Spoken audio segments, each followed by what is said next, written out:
Ulan-ulan man ato ang panahon karon mga kabutyok, no? So naapay nahunahunaan ba?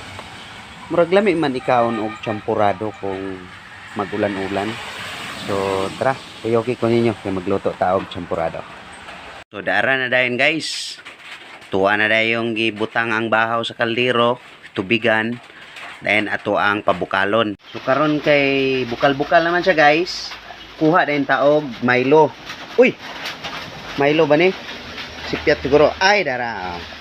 So Milo na siya guys. Ang sudlanan lang niya Nescafe. So ato na dayon na siyang bubuan mga kabutyok, no? And after na to makuan mga kabutyok, ato ang ukayon. Then ato asa sa dayon siyang pabukalon para matunaw pod ang Milo, ma-mix og banat. So dara na siya guys. Parte ng lamia sa ato ang champurado, no? So yummy na. Ada ato dang ukayon. Grabe kalapot guys. Partagig lamia. So mas mulami pag ini siya kung pure tablia imong gamit bitaw nga kamulay gahimo. So lami kay na. Grabe guys. So dili lang nato asukalan guys kay kita lang ang bahala magtimpla inig kaon. Ug karon guys ato anang timplahan ng atong champurado. So kita ra ang magtimpla sa ato ang kuan. Kita ra mag-estimate para sa ato ang katamiso, no? So ana lang.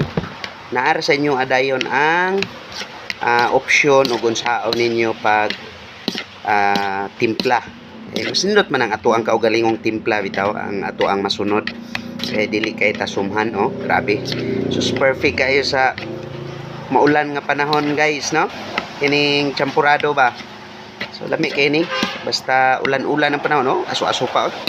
Pero mo ni nakanindot pod og Milo imong gamit kay makita nimo nga init pa ang ato ang champurado. Unlike sa kukwa bitaw or tablia, sus og dili na nimo ukayon guys, no? Dili jud na nimo makita nga mo aso nya inighungit nimo abi nimo nagbugnaw. So pertinday kayong inita. Napo istorya yung nana. So kaon na ta guys.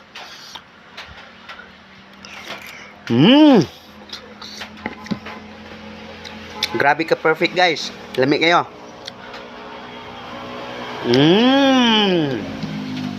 So kato lang guys. Salamat kayo sa paglantaw. Bye bye.